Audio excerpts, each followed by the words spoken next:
আমি যদি টেবিলের উপরে রাখি তাহলে বুঝতে পারবেন কতটা স্ট্রং। দেখতে ক্যাপসুলের মতো মনে হলেও এই জিনিসটা কিন্তু আসলে একটা টিডব্লিউএস, যেটাকে ঘোরালে আপনি বার্ডসগুলো পেয়ে যাবেন। তবে এটা সাধারণ কোনো টিডব্লিউএস না, কারণ এর কেসটা আবার মাসাজার হিসাবে ব্যবহার করা যায়। বাটন প্রেস করলেই ভাইব্রেশন স্টার্ট হয় এবং এটা বেশ স্ট্রং। হাতের ভিতরে রাখলেই জিনিসটা ফিল করা যায়। আমি টেবিলে রেখে দেখাচ্ছি, দেখেন কত বেশি ভাইব্রেশন হচ্ছে। সাধারণ টিডব্লিউএস তো আমরা শুধুমাত্র মিউজিক শুনি, কিন্তু এই টিডব্লিউএস এর কেসটাতে আরো একটা কাজ রয়েছে।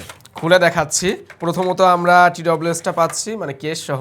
দেখতে মানে ডিজাইনটা দেখেন একবার, অনেকটাই ক্যাপসুল টাইপের। মাথার উপরের দিকের এই জায়গাটা রোটেট করা যায়। আমি যখন এইদিকে এটাকে ঘোরাবো, এই যে পার্টস ওপেন হয়ে যাচ্ছে। আবার এভাবে এটাকে হাইড করে রাখা যাবে। জিনিসটা মূলত টিডব্লিউএস উইথ ভাইব্রেশন মাসাজ, মানে এর বার্ডসগুলো তো আমরা কানে পরে এমনিতেই কথা বলা, মিউজিক শোনা, এই কাজগুলো করতে পারবো। আমি যদি কানে পড়ি খুবই কমফোর্টেবল লাগে। কেসটার ফ্রন্ট সাইডে একটা বাটন আছে, এটাকে যখন প্রেস করে ধরা হয় তখনই ভাইব্রেশনটা স্টার্ট হয়।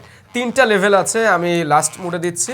খুবই স্ট্রং, কোনো স্মার্টফোনের ভাইব্রেশন ভাবেন না। আমি যদি টেবিলের উপরে রাখি তাহলে বুঝতে পারবেন কতটা স্ট্রং।